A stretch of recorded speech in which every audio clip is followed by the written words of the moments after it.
Las redes internacionales de Joaquín El Chapo Guzmán siguen saliendo a la luz. El problema que tendrá quizás el cártel sea de los contactos personales que tenía el Chapo Guzmán. El cártel de Sinaloa tiene presencia en más de 50 países del mundo. Es considerada la organización delictiva mexicana con más actividad de narcotráfico a nivel mundial.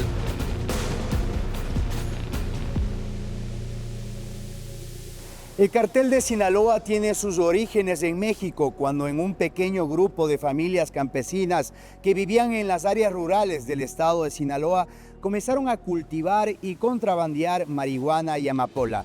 Esto en los años 60 y 70. Pasaron del contrabando al comercio de drogas. Su principal líder era Pedro Avilés, quien en unos años más tarde invitó al negocio a Joaquín Guzmán, un amigo de su hijo, conocido como El Chapo, quien años más tarde sería el responsable de llevar al cartel de Sinaloa a ser la organización narcocriminal más grande y poderosa del hemisferio occidental. El cartel de Sinaloa es una organización criminal que nace en la década de los años 60 a 70 aproximadamente, en el estado del mismo nombre en México, producto de una organización de campesinos que cultivaban en ese mismo estado y se organizaron para comerciar primeramente marihuana. Lo que nosotros conocemos después ya es en los años 80, cuando se produce el desplazamiento de los colombianos de la entrega de cocaína a Estados Unidos y pasa por México, donde el cartel de Sinaloa se hace cada vez más grande, cada vez más poderoso y empieza a controlar la frontera con Estados Unidos. Fue organizado por un grupo de personas, particularmente por Pedro Avilés, que es uno de los primeros reconocidos líderes del cartel de Sinaloa, quien posteriormente se asocia con Joaquín Guzmán, que es un amigo de su hijo, para poder expandir y congregar a los campesinos de la zona. Luego de esa alianza, se van perfilando los liderazgos de Joaquín Guzmán, quien posteriormente adquiere el apodo de Chapo Guzmán. Lo que sucede es que hace algo importante y es que se reúne con Ramón Mata Ballestera, era un narcotraficante hondureño conectado a la mafia colombiana, al cartel de Medellín, a Pablo Escobar, al cartel de Cali, y esa unión fue la que permitió el lazo entre los carteles colombianos, los carteles en ese momento hondureños y los que serían los carteles mexicanos. Esa mente criminal empresarial del Chapo es la que hizo que se diera el crecimiento del cartel de Sinaloa, que creció mucho y creció muy por sobre sus contrincantes o demás carteles, por la gran cantidad de conexiones que logró hacer con las fuerzas policiales, con las fuerzas armadas, con la política y con la justicia de México. Y se volvió un cártel poderoso que terminó siendo un triángulo entre el estado de Sinaloa, el estado de Durango y el estado de Chihuahua, que es donde queda Tijuana. Entonces, ese triángulo, que es un triángulo, o casi una media luna diría, es lo que hace que sea tan poderoso.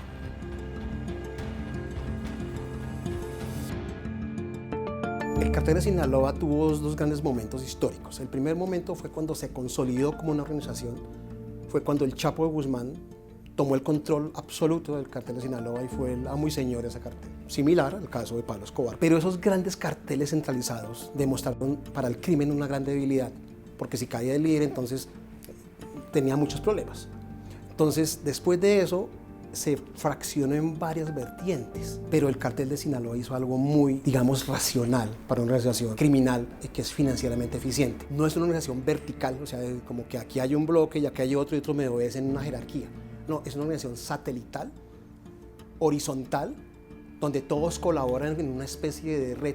Entonces atacarlo se vuelve más complicado porque si ataca una cabeza, tengo 7 más que me pueden caer. Es una organización muy grande, no tan verticalista en realidad, sino más creada y formada por células. Tienen asociaciones con otros cárteles mexicanos, con cárteles colombianos y van ocupando distintos lugares a nivel de Latinoamérica. Hoy por hoy, yo te diría que tienen presencia en casi 40 países, ¿no es cierto?, asociado a otros grupos mafiosos y narcos criminales. Probablemente sea una de las multinacionales más grandes que hay en el mundo. Controla el narcotráfico en 5 continentes, hay organizaciones paralelas en muchos países, ciudades, mantienen el control del fluido de drogas hacia Estados Unidos y son los que mayor poder tienen en la frontera con Estados Unidos. En definitiva, lo que logra o lo que hace el cartel de Sinaloa es ir ampliando su marco de acción territorial, juntándose y también peleando con otros grupos criminales, como por ejemplo el cartel del Golfo mexicano y otros que han sido importantes para su expansión territorial, incluso dentro de América Latina, particularmente en el mercado de la marihuana, en esta parte del mundo. Joaquín Guzmán Loera, alias El Chapo, nació en una pequeña comunidad de granjeros en Badiraguato, en el estado de Sinaloa. Allí pasó su infancia trabajando en un transporte de naranjas al mercado y años más tarde comenzó a trabajar en el comercio de contrabando hasta meterse de lleno en el negocio del narcotráfico. Durante mucho tiempo el Chapo fue el cabecilla del cartel de Sinaloa y fue quien llevó a la organización criminal a convertirse en una de las más peligrosas y grandes de todo el hemisferio occidental. Su habilidad para los negocios lo llevó a realizar tratos con funcionarios públicos, atacar enemigos, forjar alianzas con otros narcotraficantes y encontrar la forma de introducir la droga en el mercado. El Chapo fue capturado en 2 ocasiones, pero logró huir de la cárcel hasta que finalmente fue detenido en el 2019 y extraditado hacia los Estados Unidos, donde un jurado lo sentenció a cadena perpetua. Actualmente se encuentra encerrado en el penal de máxima seguridad de ADX Florence y es una leyenda en el mundo criminal.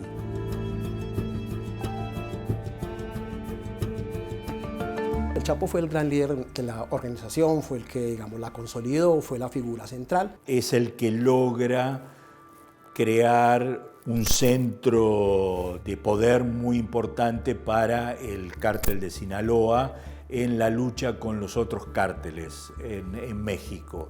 Y es el que logra una organización que le permite prácticamente trabajar sin mayores problemas en la frontera con Estados Unidos. El Chapo Guzmán lo que hace es integrar la cadena de distribución, de producción y finalmente de venta del cartel de Sinaloa a través de una serie de acuerdos comerciales ilícitos, pero además a través de violencia.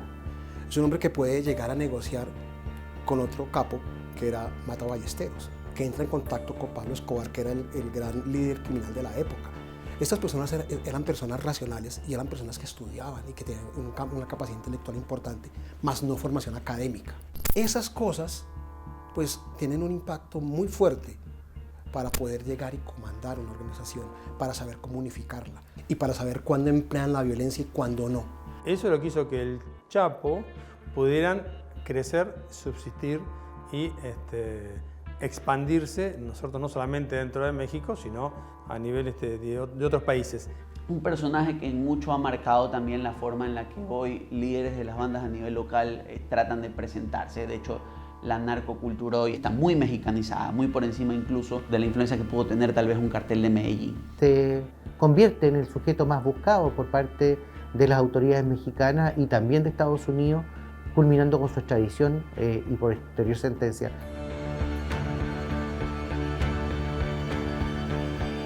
El arresto del Chapo Guzmán fue más lo mediático que el impacto real sobre el cartel. Lo que se hace es que la organización se vuelve más horizontal para evitar que en un futuro un golpe a una cabeza, pues golpee a la organización, y se vuelve más horizontal, más una red que se llama compleja en la teoría de los juegos, más una red compleja, y esa red compleja es mucho más difícil de atraparla y ahora enfrenta mucho más problemas las autoridades en México y en Estados Unidos para atacar eso. Entonces se les volvió todavía más complejo atacar la organización. Una cosa era tener un enemigo con cara visible y otra cosa era una organización descentralizada, que se adapta fácilmente, flexible. Hay, digamos, dos vertientes visibles, pero hay muchas más. Tras la captura del Chapo, la organización criminal se fragmentó y hoy cuenta con al menos 2 cúpulas de liderazgo. La primera está en manos de El Mayo, el único miembro de la vieja guardia, mientras que la segunda está compuesta por los hijos del Chapo, conocidos como los Chapitos. El cartel de Sinaloa actúa como una red de diversas células que cooperan entre sí y realizan alianzas con otras organizaciones criminales para tercerizar sus operaciones, tanto interiormente en México como en el extranjero. El Chapo Guzmán particularmente ha cedido su preponderancia dentro del cartel a dos ramas, por así decirlo. Hoy día el cartel de Sinaloa se distingue el liderazgo de sus 4 hijos, que son los 4 Chapitos, y también en la segunda línea, que son los productores iniciales, están liderados por el Mayo. Sinaloa sigue siendo un cartel, pero un cartel que tiene a un jefe, que es Ismael el Mayo, pero comparte con los 3 hijos del Chapo, que le llaman los Chapitos. El liderazgo del cártel de Sinaloa tiene un componente de innovación de las redes criminales en la historia del crimen en el mundo. No es una organización jerárquica, familiar, clásica, como las mafias italianas que existieron en un momento, sino es una especie de redes de actores involucrados en el negocio del narcotráfico que estructuran un sistema de balance de poder, de acción coordinada, de distribución de funciones, se juntan para responder desafíos comunes y también pelean entre ellos, lo cual lo hace sumamente difícil de combatir y se expande sobre toda la región.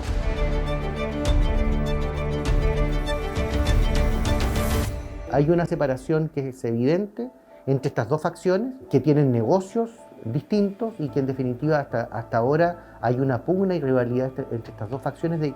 Una vez que cae preso el Chapo Guzmán, se produce esta división en torno al liderazgo dentro de la misma organización. Entonces a veces no se ponen de acuerdo, a veces sí, pero digamos que han tenido esa rivalidad, pero no tanto para llegar a un enfrentamiento pues tan frontal como sucede con otros carteles, pero están esas dos vertientes, esas dos orientaciones, unos más internacionales, ¿no? Más metidos al fentanilo y otros a lo más tradicional. El cártel de Sinaloa sigue manejando todo lo que es la parte de cocaína que sale por México hacia el norte y hacia Europa, y el otro, el fentanilo, que mayormente hoy manejan los Chapitos, así como se los conoce, que siguen siendo parte del cártel de Sinaloa.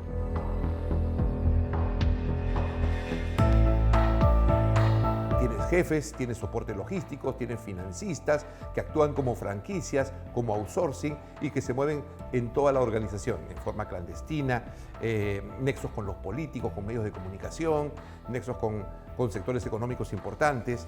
Entonces, no es una organización centralizada, jerárquica, sino es un sistema de redes que funciona ejerciendo poder de manera asimétrica. El cartel de Sinaloa participa activamente en el tráfico internacional de marihuana, heroína, cocaína, metanfetamina y fentanilo, usualmente hacia los Estados Unidos. Pero no solo están involucrados en el tráfico de drogas, el cartel mexicano busca diversificar sus negocios con otros delitos como la extorsión, el tráfico de migrantes y la minería ilegal, entre otros. El cartel de Sinaloa es una organización que diversifica el riesgo. Yo no solo me dedico a la cocaína, no solo me dedico a la marihuana, me meto en muchas cosas ilegales. Es una manera de diversificar el riesgo porque si ataca un mercado, si un mercado se cae porque el precio se cayó, por la demanda ya no es la misma, pues tiene otras cosas.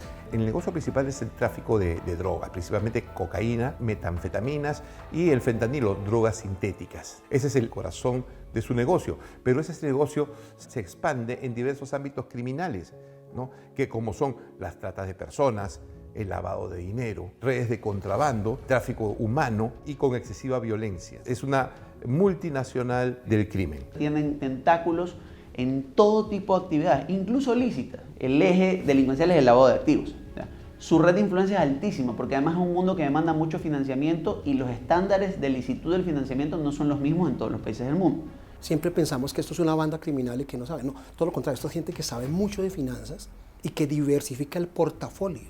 Se mete en muchas cosas, se mete en los diferentes mercados ilegales, marihuana, cocaína, heroína, extorsión, asesinato, sicariato, secuestro, asesorías a otras bandas criminales de la región, y así se diversifica, se mete en la política, entonces captura también recursos de los presupuestos públicos, le dice por dónde pasar la carretera, dónde hago el acueducto, se vuelve una cosa muy poderosa. Ellos se dedican a toda esta parte ilegal que después tratan de blanquear en negocios legales, ¿sí? Monetizar en negocios legales. Con el tema de la trata de personas, lo que ellos hacen es cobrarle impuestos a otras organizaciones delictivas que utilizan sus territorios, sus caminos o sus lugares para pasar justamente a toda esta cantidad de personas que van hacia los Estados Unidos o van a lo que es mujeres que van a la prostitución u hombres para ser medianamente esclavizados. El narcotráfico ocupa todos los lugares de la economía y el poder que no son controlados por autoridades legales, digamos, o legítimas, ¿no? Entonces, dentro de ello también está la minería ilegal, ¿no? Porque la minería ilegal se convierte en una moneda de cambio dentro del negocio del tráfico de drogas. Hoy se expande rápidamente en los últimos años sobre producción de minería ilegal en oro y comercio del oro ilegal transnacional, porque se usan las mismas rutas de comercio. La idea de ellos, al final del día, es consolidar una actividad de diferentes aristas, sea el tráfico de drogas, tráfico de personas, lavado de activos, que les permita optimizar sus costos, entendiendo que el gran negocio del tráfico de cocaína, porque insisto, y esto tenemos que visualizarlo bien, en el momento en que el fentanilo no necesariamente viene de Sudamérica, la generación del mismo, incluso dentro del mismo Estados Unidos, cambia las cadenas de distribución y ya no eres necesario, ¿sí? O ya no necesitas esta gigantesca infraestructura que te lo pasa del sur al norte o del centro al norte. A lo mejor simplemente haces llegar el producto al norte, lo sintetizas y lo pasas. Entonces, esto sí ha afectado su cadena de costos, tal vez en el negocio más redituable. Ahora, que pueden diversificar a tráfico de personas, no es que diversifican, es una actividad que vienen haciendo. Vamos a encontrarlo en muchísimos tráficos de hidrocarburos, minería ilegal, en muchísimas aristas del negocio. Pero sí, hoy por hoy, en abril del 2024, pues su principal giro del negocio es el tráfico de sustancias de Estados Unidos. Eso los puso en el mapa y eso tenemos que tenerlo claro. Dentro de Estados Unidos. Controlan buena parte del sur y del este de la distribución de drogas dentro de Estados Unidos y se fue, como toda empresa, modernizándose y adaptándose a los nuevos, las nuevas exigencias del mercado. Cuando fue la cocaína, fueron los reyes de la cocaína. Cuando comenzó el negocio de las metanfetaminas, se convirtieron en los reyes de la metanfetamina y eso es lo que tenemos hoy. Son los mayores proveedores de drogas sintéticas en Estados Unidos y buena parte del mundo.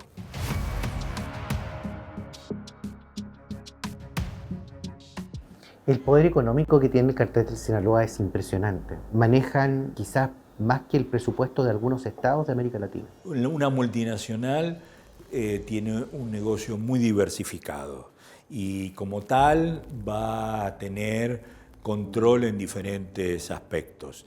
Y si están cercanos a las zonas de producción de ellos o de distribución, siempre compran empresas, partes de conglomerados para poder controlar territorios, líneas de distribución. Sabemos que tienen implicancia en navieras, en minería, en zonas donde ellos necesitan distribuir, pasar la droga. Les gusta invertir en todo lo que es la construcción.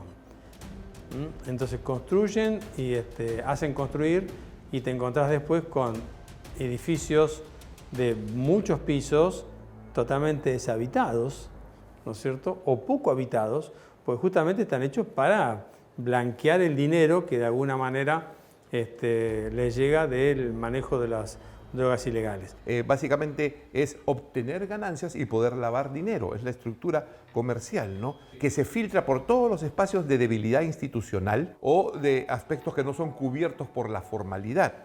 Entonces, de hecho, es un negocio, una actividad que produce dinero y eso está inseparable del poder.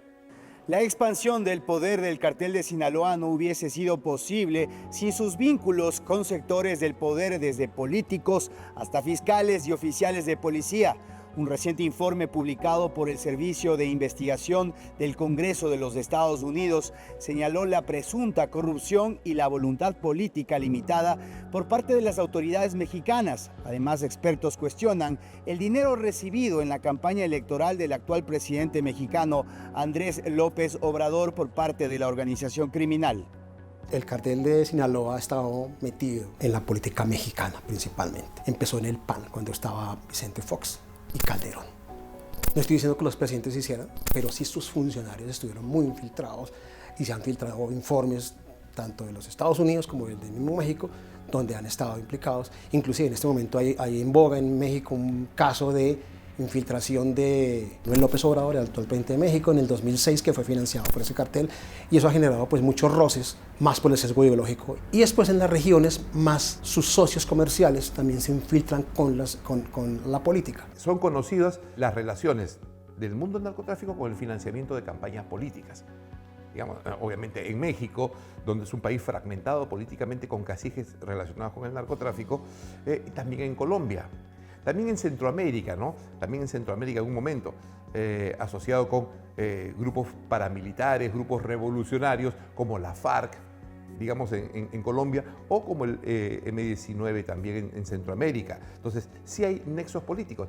Y se expande por toda Latinoamérica como un fenómeno casi sutil que acompaña todas las estructuras del poder, desde la policía, el poder judicial, prensa, Fuerzas Armadas, autoridades políticas y, obviamente, si no se le pone un freno, hasta las presidencias de las repúblicas, ¿no? Cuando el consumo de cocaína comenzó a disminuir en Estados Unidos, el cartel de Sinaloa bajo el liderazgo del Chapo, se extendieron con la red de cargamento de cocaína a los países latinoamericanos y se abrieron nuevas rutas de tráfico de droga hacia Europa y Asia. Hoy tienen presencia en 40 países, entre los que se encuentran Colombia, Ecuador, Argentina, Perú, Bolivia, Chile, Honduras y Guatemala. En cada país, el cartel mexicano fijó una alianza con grupos criminales locales, como las maras en El Salvador o los choneros en Ecuador, con el fin de proteger y distribuir la mercancía. La cocaína está en Colombia, es el mayor mercado, luego Perú, luego un poco Bolivia, pero el mayor mercado de producción está en Colombia. Cuando las grandes organizaciones colombianas pierden la guerra para la entrada de la cocaína a través de las rutas que había en el Atlántico, es cuando los mexicanos tienen mayor poder y es ahí donde ellos controlan el tráfico de la cocaína hacia Estados Unidos. Entonces, en un momento, cuando Estados Unidos empieza a presionar en la frontera, empiezan a buscar nuevas rutas, no solo para Estados Unidos, sino para el resto del mundo. Y es ahí cuando empieza entonces la salida hacia el sur. Por eso es que llegan a Argentina y ahora a los puertos del Pacífico en Ecuador o incluso en Chile, desde ya en Perú. Pero tiene que ver con esto, con que el narcotráfico es un globo, lo pinchan de un lado y sale por el otro. Siempre va a encontrar algún lugar por donde salir. El cartel de Sinaloa se expande, como otros carteles a nivel Latinoamérica, porque son una unidad de negocio. Cuando una empresa radicada en determinado país observa que su producto, ¿cierto?, puede ser bien colocado, comercializado en otro lugar, hacia allí va. En algunos casos es porque les conviene tener aliados en tal lugar que hacen la explotación de la coca, en otros porque tiene el tema de la marihuana, en otros porque les conviene llegar y ellos mismos hacer negocio y monetizar, en países que son muy laxos con sus leyes, monetizar todo aquello que es dinero en negro. Esa es la expansión. La expansión es ir detrás del negocio, o mejor dicho, anticiparse para ir a los lugares donde les conviene hacer negocio. Lo que ha hecho el cártel de Sinaloa es ubicarse en Colombia, en Perú, en Bolivia, como zonas de producción, pero también controla la ruta transnacional de la droga.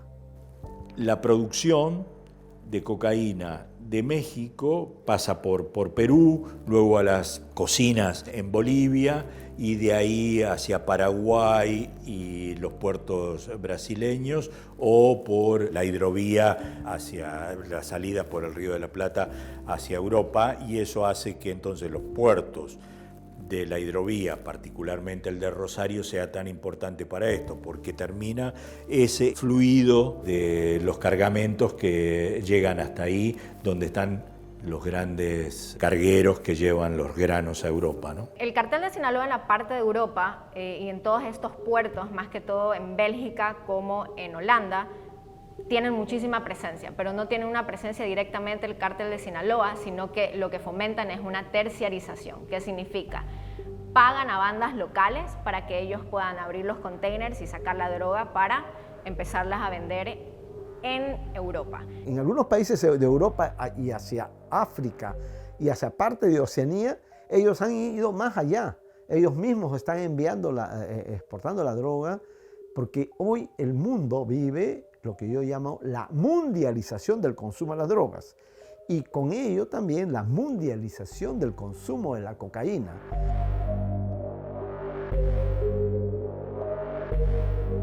Hay ciertas definiciones políticas, por así decirlo, dentro del cartel de Sinaloa, que van marcando su expansión territorial. Una de ellas ha sido su vinculación con otros grupos criminales. Se vinculan a través del negocio. Contratan y subcontratan justamente extorsión, sicariato, producción, traslado. Esas es las conexiones que tienen entre bandas o cárteles, ¿no es cierto?, justamente dentro de Latinoamérica. Necesitan de bandas locales para hacer ciertos trabajos que ellos no pueden hacer directamente. Por ejemplo, un muy buen ejemplo es Rosario. Rosario, las bandas locales son pequeñas. Las bandas argentinas no son grandes organizaciones que controlan una cantidad muy grande de territorio ni nada por el estilo. Son pequeños grupos que dan el apoyo para la entrada de los cargamentos, por ejemplo, a través de camiones a algunos de los puertos que están alrededor de Rosario y que son embarcados junto a grandes cargamentos de granos que salen hacia Europa. Entonces, los grupos locales dan toda la logística general ahí en el puerto, en la entrada y la subida a los barcos, y los cárteles pagan con una parte de ese cargamento. No hay prácticamente dinero en la mitad, sino que dejan una parte de la cocaína o de la metanfetamina o lo que sea, particularmente cocaína, para que estos grupos locales después hagan el negocio más pequeño dentro del territorio argentino.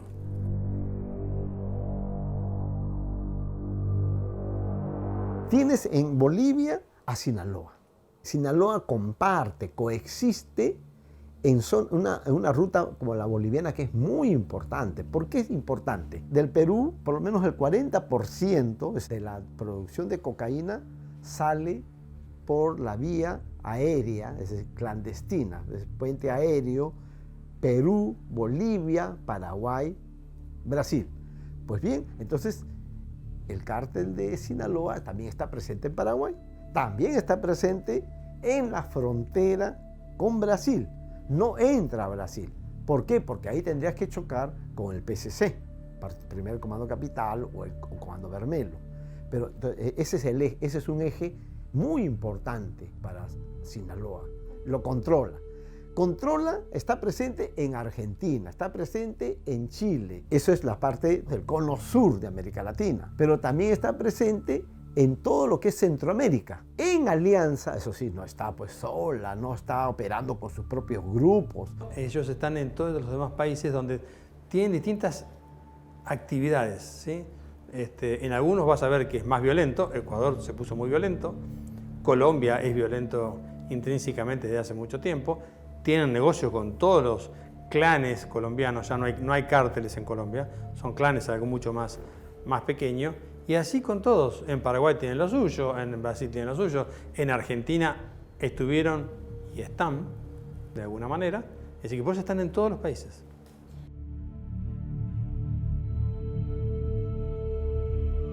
En septiembre de 2008, el gobierno mexicano le avisa al entonces embajador argentino en el DF que habían detectado la presencia de miembros del cártel de Sinaloa en Argentina. Y le advirtieron: una vez que entran, no te lo sacás más de encima. Cuando estaba también ya organizada una visita del presidente mexicano a Buenos Aires y también de otros altos funcionarios mexicanos. Todos en sus visitas, 3 meses, 6 meses más tarde, ratificaron toda esta información y les advirtieron: una vez que estén adentro no te lo sacás más de encima, háganlo ahora. Sin embargo, desoyeron absolutamente todo esto y el cártel ya estaba trabajando aquí para la salida en ese momento de la cocaína, pero sobre todo para obtener efedrina, uno de los componentes químicos más importantes que necesitaban en ese momento para el inicio que había de las drogas sintéticas. En ese momento la efedrina era importada de China y la industria farmacéutica argentina utilizaba entre 0,8 y 1,2 toneladas de efedrina al año y se importaban más de 22 toneladas de efedrina en ese momento a Argentina. Es decir, que 20 toneladas o más iban a otra cosa que no tenía nada que ver con la industria farmacéutica y obviamente tenía que ver con el narcotráfico. Ese fue el momento en que el cártel de Sinaloa tuvo mayor injerencia en Argentina porque necesitaba de esa efedrina para la creación de las metanfetaminas, que eso lo hacían en laboratorios en México. Ellos necesitaban el componente que se importara desde China a Argentina y llevarlo de Argentina a México. Hace 14, 15 años atrás, en Ingeniero Maschwitz, se detectó, en provincia de Buenos Aires, se detectó justamente un laboratorio de gente que operaba para el cártel de Sinaloa con el tema de la efedrina. Allí fue un procedimiento muy grande que se hizo así en ese lugar, en una casa quinta. Se determinó después que todos los que habían quedado detenidos eran partícipes o tenían que ver con el cártel de Sinaloa. Y en ese lugar, o mejor dicho, a través de esa investigación, quedó detenido y preso Mario Segovia, justamente sindicado como una de las personas que manejaba eso. Paralelamente se produce lo que se conoció como el triple crimen de unos empresarios, jóvenes empresarios argentinos que quisieron mexicanear a los mexicanos. Les quisieron robar el negocio con la efedrina, en la importación y obviamente aparecieron muertos.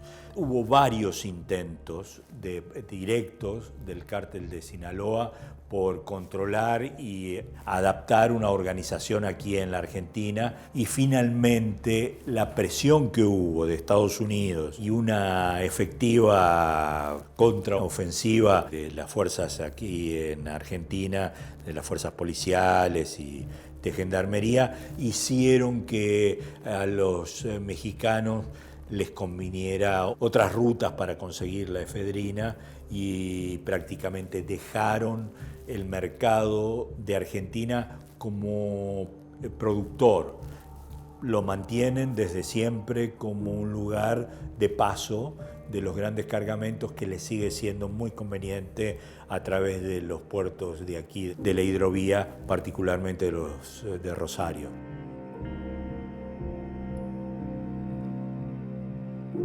Aquí en Argentina operan en la zona norte, en Jujuy y en Salta, por donde pueden ingresar, en Formosa y Chaco, por donde también pueden entrar con fronteras secas o por aéreo.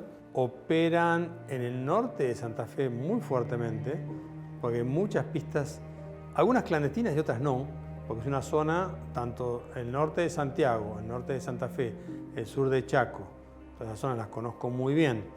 Son zonas que han crecido al desarrollo de la soja, del cultivo de soya, como se dice. Bueno, Entonces hay muchas pistas de aeroaplicadores de agroquímicos y también hay muchas pistas dentro de esos campos de muchísima extensión ilegales. Entonces operan en toda esa zona y después a través de Paraguay, como decimos, con la hidrovía, con las barcazas, con las chatas, como se le dice, con todo tipo de cargamento, ¿no? Es decir, operan donde justamente les es conveniente el negocio o la logística. Los cargamentos pasan por Bolivia o por Paraguay para llegar a Argentina. Hubo diferentes oleadas desde Bolivia con avionetas que llegaban hasta Santiago del Estero, Tucumán, y desde allí los cargamentos venían en camiones por la ruta 34 hasta Rosario. Desde Paraguay más o menos lo mismo, pero utilizan la hidrovía sobre todo para ir llevando en diferentes puertos los cargamentos. Hay diferentes formas y todas confluyen más o menos en el mismo lugar al mismo tiempo. Aquí encontraron algo que es oro para ellos, que es la parte logística de la hidrovía. Tener en Rosario uno de los puertos exportadores más grandes de materia prima del mundo. Entonces uno encuentra ahí 10, 20, 30, 50 puertos diferentes, privados y públicos, que da esa posibilidad de bajar cosas desde el norte para sacar y exportar. Nuestro país tiene rutas que unen el norte con el centro del país, la ruta 34, la ruta 9, y la hidrovía que une Brasil, Paraguay, Rosario, Buenos Aires y la salida al exterior.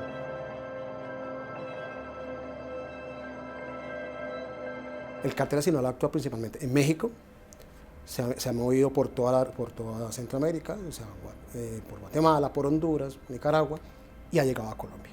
Entonces es clarísimo que, digamos, y que su gran socio comercial en este momento es Colombia.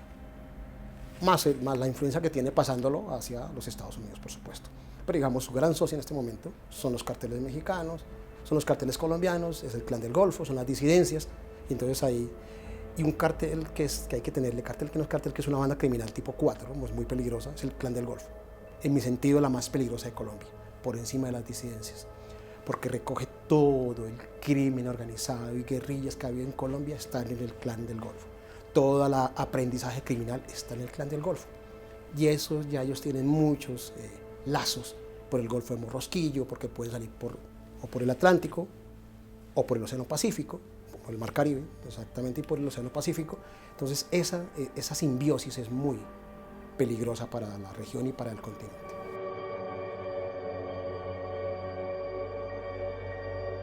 ¿Por qué Colombia es atractivo para el cártel de Sinaloa? Porque aquí Colombia es el mayor productor de cocaína del mundo.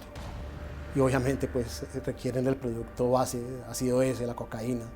Y pues por eso es que es atractivo. Y aparte de otros mercados ilegales, hay un Estado que, digamos, en este momento tiembla mucho para atacar a los grupos criminales. Entonces por eso es atractivo Colombia, el Clan del Golfo, la minería.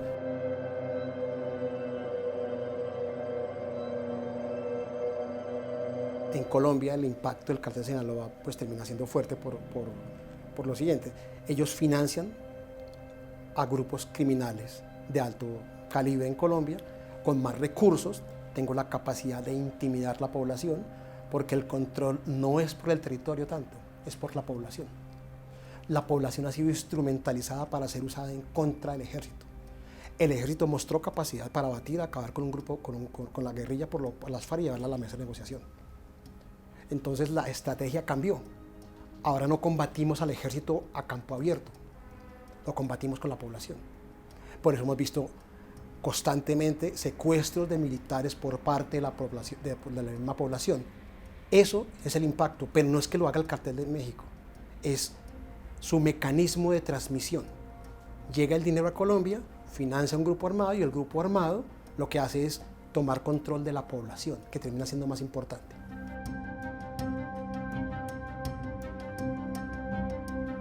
Se empieza a sentir la presencia ya del cártel de Sinaloa en el 2017 y lamentablemente no se percibía por la ciudadanía porque el Estado lo ocultaba.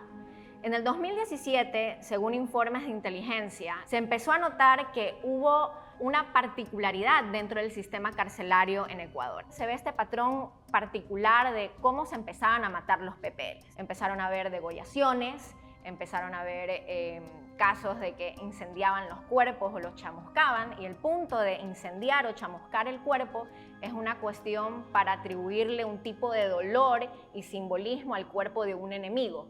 Y eso se puede ver ya una copia incluso de cómo el Cártel de Sinaloa, Jalisco Nueva Generación, inclusive los Zetas, matan a algún enemigo. Empezamos a ver también otro tipo de perfiles. Empezamos a ver lo que se llama el gran proceso de degradación penitenciaria. Empezamos a ver las cárceles que empezaban a llenarse de grupos o de personas pertenecientes a estas bandas que eran reincidentes y que empezaban a hacerse pequeñas personalidades a la interna luego de disputas. ¿Sí? La guerra de bandas no empieza ni termina con JL. Él fue el gran vencedor provisional de la década y muere literalmente en diciembre del 2020, empezando la siguiente. Yo creo que fue en la segunda década del siglo XXI, ¿sí?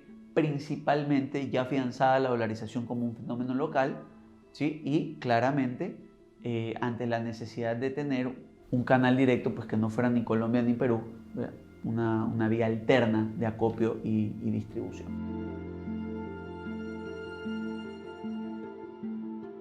La relación entre el Cartel de Sinaloa y los choneros es profunda. En realidad empezó desde los 2000.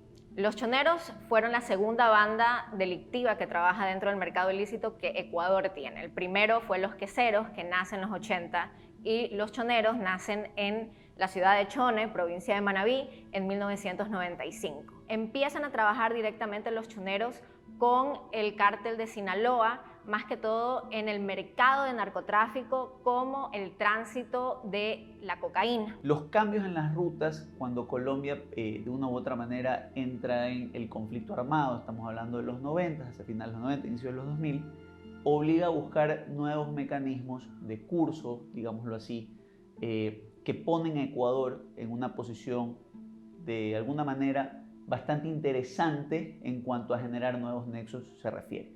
Los choneros aprovechan este push que se da más o menos en la primera década del siglo XXI.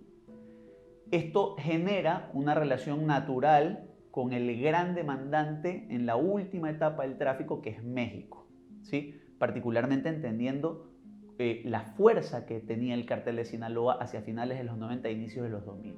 La cadena de valores la acopio en menor cantidad que los países productores, llámese Colombia y Perú, la remito, ¿sí? En ocasiones por mar hasta cierta parte de Centroamérica, en ocasiones directamente por tierra, atravesando Darién, atravesando todo Centroamérica, la acopio en México y la mando a distribuir. El consumo de cocaína históricamente aumentó en la primera década de los años 2000 y mantuvo este crecimiento bastante estable hasta más o menos el año 2018, lo que se refiere al consumo norteamericano. Y nos vamos a centrar ahí porque claramente la ventaja del Cártel de Sinaloa es ser el principal canal de paso de drogas hacia los Estados Unidos de América. Mientras esto ocurría, la simbiosis natural del Cártel de Sinaloa pues claramente era con el gran grupo predominante del país. Existían algunas bandas, teníamos a los lagartos peleando ciertos espacios territoriales en Guayaquil, otros grupos un poquito más o menos consolidados a nivel urbano, pero el que realmente había transformado el narcotráfico en su mecanismo, ¿sí? de rédito era principalmente la otrora banda de los queseros, eventualmente denominada los choneros, y hacia la segunda década del siglo XX, pues como todos sabemos, la dirigía JL alias Rasquiña.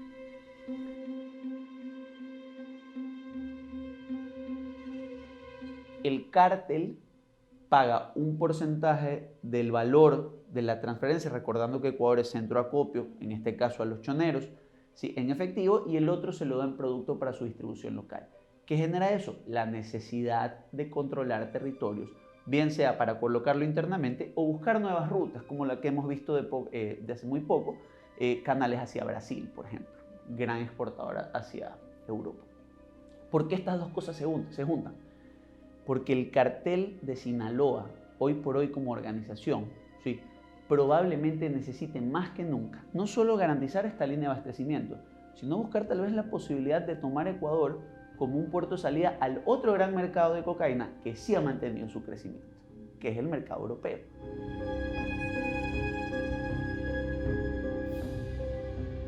El Cártel de Sinaloa llega por su expansión natural a fines de los 70 y los 80 como la organización más fuerte del crimen de las drogas en la región, y se instala en la zona del Alto Guayaga y también en las zonas del BRAE, entre fines de los 70 y comienzos de los 80. Primero como facilitador de los cultivos de hoja de coca, que se trasladaban hacia Colombia para ser procesados, facilitando las cadenas de distribución de cultivos de hoja de coca. A partir de los 90, por la eficaz lucha contra el narcotráfico de esos años, el gobierno logra disminuir esa dinámica, la reducción del 66 al 70% de cultivos de hoja de coca. Entonces se produce un efecto globo, este cultivo se traslada a Colombia. Al dificultarse el traslado de hojas de coca, que salían por vía fluvial, entonces se empodera el procesamiento local y ahí viene la transformación y el empoderamiento del cartel de Sinaloa. Entonces se expande al Perú facilitando la construcción de laboratorios clandestinos, de la producción primero de pasta básica de cocaína, que se ha ido mejorando y elaborando hasta ahora. Sinaloa opera en toda la costa. Ellos no están presentes como los colombianos en el campo, en la cuenca, en la zona de producción de coca, de pasta, no.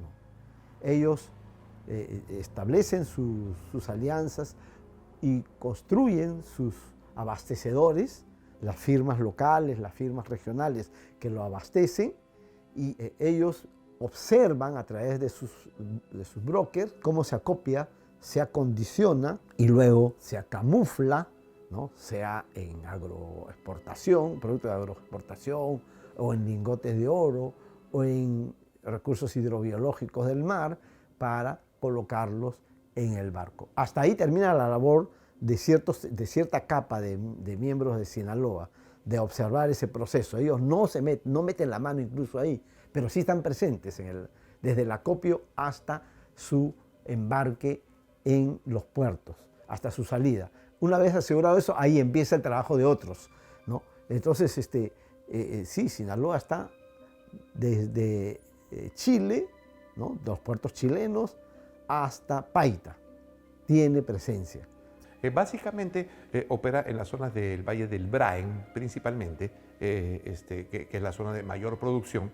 También se conoce que hay presencia en la zona del Alto Guayaga y en las principales ciudades, principalmente Lima y Callao, que es acopio y distribución. Esa es básicamente sus zonas de aplicación. El cártel de Sinaloa opera en estas zonas del país porque ya tiene presencia de años, experiencia en la gestión del comercio del narcotráfico, tiene los canales de distribución y los operadores que le facilitan esa presencia, ¿no? Obviamente, adicionalmente a la ineficiencia del Estado en generar controles sobre la actividad del narcotráfico.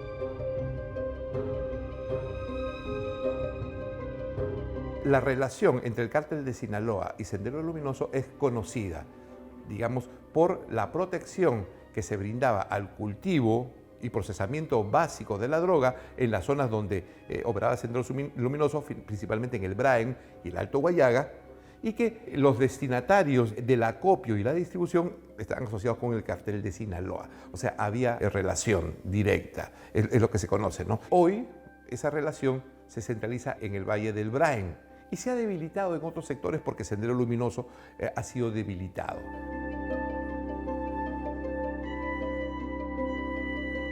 El cártel de Sinaloa en ese momento toma la decisión de que dos personas muy cercanas a la cúpula efectivamente vengan como una célula del cartel para hacer operaciones en nuestro país. Y eso demuestra la capacidad que tiene el cartel para enviar emisarios a distintas partes, y estoy seguro que esto puede ocurrir en Ecuador, en Perú, en Argentina, en Paraguay, en la triple frontera, cuestión que es relevante, en torno a su capacidad que tiene para llevar a través de los puertos de Brasil droga hacia Europa. Pero en esta parte del continente, la zona sur, por así decirlo, Perú, Argentina, Bolivia y también Chile, como sí tenemos claramente demostración de que han intentado entrar.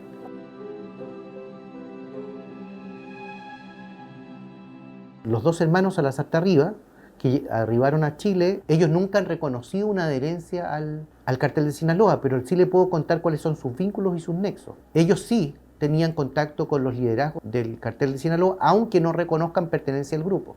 ¿Se fija? Porque nadie quiere pertenecer una vez que son detenidos. En segundo lugar, las llamadas que aparecen efectivamente tenían contacto, de acuerdo a las versiones de los funcionarios policiales que estuvieron a cargo de la investigación, efectivamente había vínculos directos de llamadas telefónicas con el grupo en México. En segundo lugar, uno de ellos ingresa por un paso no habilitado, y quizás lo que más marca esa investigación es su su intento de entrada de $10 millones en efectivo a Chile para solamente preocuparse de la logística operacional de llevar una cantidad de toneladas a Europa de cocaína. Pero antes de eso, hace un estudio completo de toda la vía marítima, portuaria y aeroportuaria de nuestro país.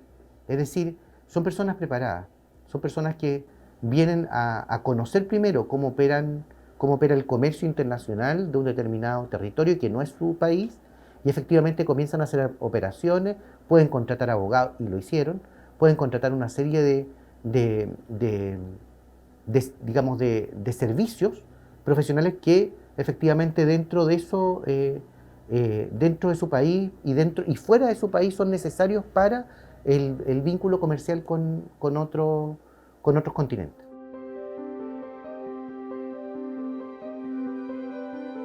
La investigación concluye luego de una serie de diligencias que fueron muy relevantes, que pusieron, yo diría, en jaque la persecución penal en nuestro país desde el punto de vista de las operaciones encubiertas. Yo creo que los países deberíamos estar más preocupados de tener, nuestra América Latina, tener herramientas eficaces y eficientes para la ejecución de operaciones encubiertas que permitan contaminar la célula, porque la idea es que ese negocio vaya avanzando para conocer cómo operan. Y pudimos ver desde adentro, efectivamente, cómo operaban, que es de una manera impresionante la capacidad económica que tienen. O sea, tienen capacidad, le hablo de $10 millones, que en cualquier país de América Latina es muchísimo dinero, e incluso en Estados Unidos o en Europa. Cárteles mexicanos, Sinaloa y Jalisco Nueva Generación, tienen laboratorios pequeños y grandes de producción de droga en casi todos los continentes del mundo. Yo creo que la amenaza a la seguridad de Latinoamérica está marcada por el gran número de organizaciones criminales que existen dispersas dentro de América Latina. El cartel de Sinaloa es un poderoso influjo, por así decirlo, influencia importante para el resto de las organizaciones.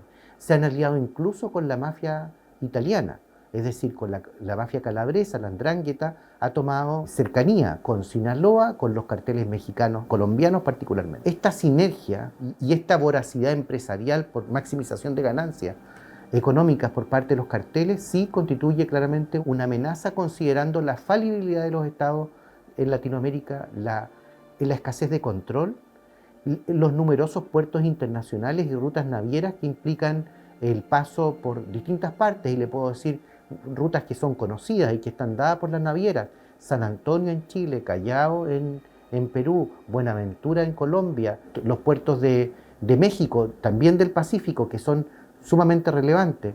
En esta materia yo le quiero plantear que sí constituyen una amenaza para la seguridad interna de América Latina y también para el tráfico de drogas hacia el extranjero.